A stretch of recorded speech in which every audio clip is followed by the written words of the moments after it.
Thank you, Dylan, and it's great to be here. What a great setup. And Congressman Guinan says it's not enough to redistribute pre-production, but what we actually need to do is democratize the economy pre-production. What I want to talk about with my brief time today is the need for a democratic ownership revolution. What I mean by that is the widespread democratization of the ownership of capital, so that we widely distribute ownership and rights to returns to capital. And it's very much the case that we need to be addressing what Jeff spoke about at the very beginning, which is that this is a 40-year problem. It's very easy to get distracted by the current occupant in the White House, but it doesn't matter who's in the White House to some degree on some of these deep trends that we're seeing with regard to income inequality, with regard to wage stagnation, and certainly with regard to the concentration of wealth. If you actually look at who owns wealth in America, it's astonishing. 400 individuals, who cram them into this room or a single airplane, own as much wealth as the bottom 2/3 of Americans put together. I'd call it a medieval distribution, except medieval historians would correct me and say there's a far more egalitarian distribution. So this is the problem that we have to tackle. We need to go right to the heart of the institutional relationships of the economy that are producing these outcomes, whether we have democratic control of the White House and the Congress or not. What I think we need to be moving in the direction of is essentially plural forms of collective and broad-based ownership of capital and assets, which can take many forms. I mean, there's a strong role for public ownership of municipal enterprise. There's collective capital ownership that can take the forms of public trusts or pay out dividends like the Alaska Permanent Fund, which you get to some of the inequality issues we've been talking about. But there's also the opportunity to really democratize at the heart of the economy and enterprise in the workplace. And so I'm going to use the rest of my time really to talk about worker ownership and the prospects there. We face a huge opportunity looking forward in what's being termed the silver tsunami.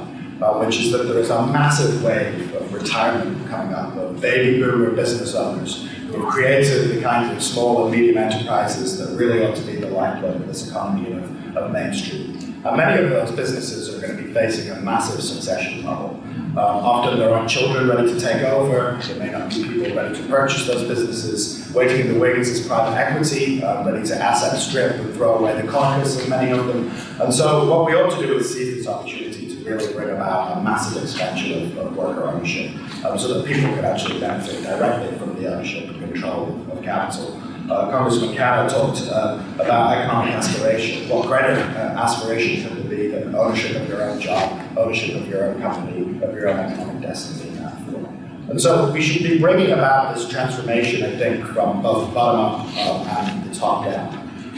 There's already a very large base to build on. There's something like 11,000 worker-owned firms if you combine employee stock ownership plans and worker cooperatives in this country. That's more people that are worker owners in America today than are members of unions in the private sector. So when we're thinking about the institutional basis for the next politics, this could be very important.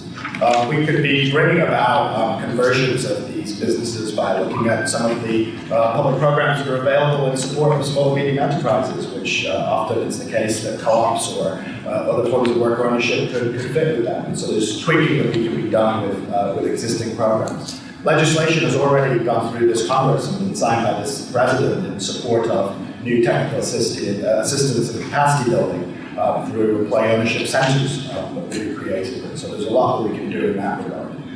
There's also some very innovative models being developed for support for worker ownership using public procurement and the procurement of large non-profit institutions, anchor institutions as we call them. And our own work in Cleveland, Ohio is one of the principal models whereby we're using the hospital systems and the university there to redirect their procurement, $3 billion a year in spending in that city that's suffering deindustrialization and disinvestment, and actually putting it in support of the network of worker co-ops that are linked to the community and that are providing goods and services that are needed by those institutions and good green jobs that are owned by the owners and workers in those companies. So there's a lot that can be done from the bottom up. But we also need to move to scale very quickly. And it's very interesting to see the re-emergence of some old ideas on the left about how to bring about large-scale conversion to worker ownership. Some of you will remember the debates that took place in Sweden in the 1970s and 1980s around what was called the migrant plan, which was developed by Rudolf Meidner, the chief economist of the trade union federation there, which is essentially to create a shareholder that would dilute the existing ownership over time and put into trust that would be collectively held by the workers, the unions, and other stakeholders the ownership of private enterprise. And of course, there was a massive backlash against the migrant plan, which would essentially have moved Sweden from a social democratic economy to a democratic socialist economy over a number of decades, because there was no ceiling on what Meidner was proposing. What we've actually seen is the re-emergence of this proposal across the pond in the United Kingdom, under the banner of Economics and the work that's being done to develop a radical policy agenda by Shadow Chancellor John McDonnell over there. And he's announced what's being called the inclusive ownership funds. The idea there is to take every company above a certain size and mandate a share issuance that would dilute existing holdings each year, 1% up to a ceiling of 10%, which would give the owners, the worker owners of that company then a 10% ownership stake.